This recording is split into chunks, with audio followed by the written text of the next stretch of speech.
ಇಂದೇ ಡೌನ್ಲೋಡ್ ಮಾಡಿ ಮತ್ತು ನಿಮ್ಮ ನೆಚ್ಚಿನ ಶೋಗಳನ್ನು ಆನಂದಿಸಿ.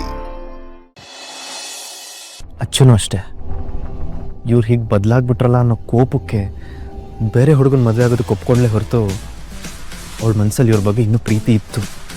ಅದನ್ನು ನಾನು ದೀಪ ಅವ್ರು ಗಮನಿಸ್ತಾನೆ ಇದ್ವಿ. ಇವರಿಬ್ಬರು ಬರೀ ಪ್ರೀತಿ ಮಾಡ್ತಿಲ್ಲಪ್ಪ, ಒಬ್ಬರ ಮೇಲೆ ಒಬ್ರಿಗೆ ಪರಸ್ಪರ ಗೌರವ ಇದೆ, ನಂಬಿಕೆ ಇದೆ. ಪ್ರೀತಿಸ್ತಿರೋ ಜೀವಗಳಿಗೆ ನಿಮ್ಮ ಬೆಂಬಲ ಆಶೀರ್ವಾದ ಬೇಕಿದೆ. ಇವ್ರನ್ನ ದೂರ ಮಾಡದೆ ದೊಡ್ಡ ಮನ್ಸು ಮಾಡಿ ಇವ್ರನ್ನ ಒಪ್ಕೊಳ್ಳಿ ಅಪ್ಪ.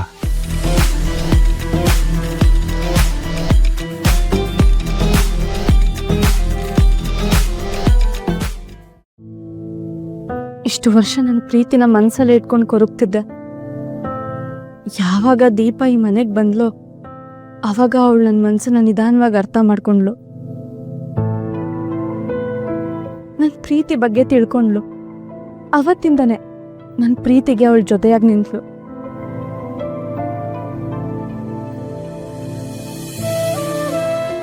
ಯಾವಾಗ ನಾನು ರಾಹುಲ್ ಹತ್ರ ಹೋದ್ರು ಅವನು ನನ್ನ ದೂರ ಮಾಡಿದ್ನೋ ಆವಾಗ ಚಿರುಗೆ ಅವನ ಒಳ್ಳೆತನದ ಬಗ್ಗೆ ಅರ್ಥ ಆಯ್ತು. ಇವರಿಬ್ರು ಸೇರ್ಕೊಂಡು ನನಗೂ ಗೊತ್ತಿಲ್ಲದೆ ನಮ್ಮಿಬ್ರನ್ನ ಒಂದ್ ಮಾಡಿದ್ರು.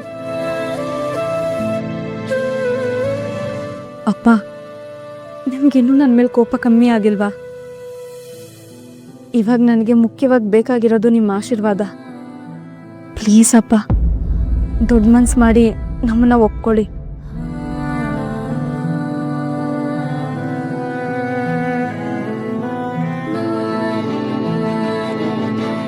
ಅಪ್ಪ, ನಾನಂತ ತಪ್ಪು ಏನು ಮಾಡಿದ್ದೀನಿ?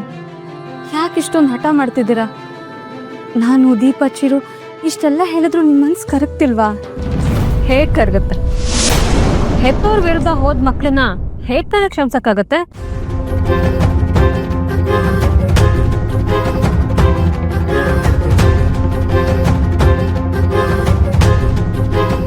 ಮಾವ ನಿನ್ನ ಮದ್ವೆ ಬಗ್ಗೆ ಎಷ್ಟೆಲ್ಲ ಕನ್ಸ್ ಕಟ್ಟಿದ್ರು, ಎಲ್ರೂ ಸೇರ್ಕೊಂಡು ಅದನ್ನೆಲ್ಲ ಹಾಳು ಮಾಡ್ಬಿಟ್ರಿ.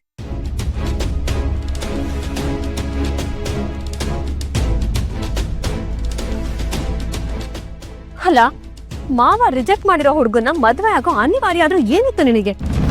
ಅಂದ್ರೆ ನೀವ್ ನೋಡಿದ ಸರಿ ಇಲ್ದಿರೋ ಹುಡುಗನ ಜೊತೆ ಅಕ್ಕನ್ ಮದ್ವೆ ಮಾಡ್ಬೇಕಿತ್ತ?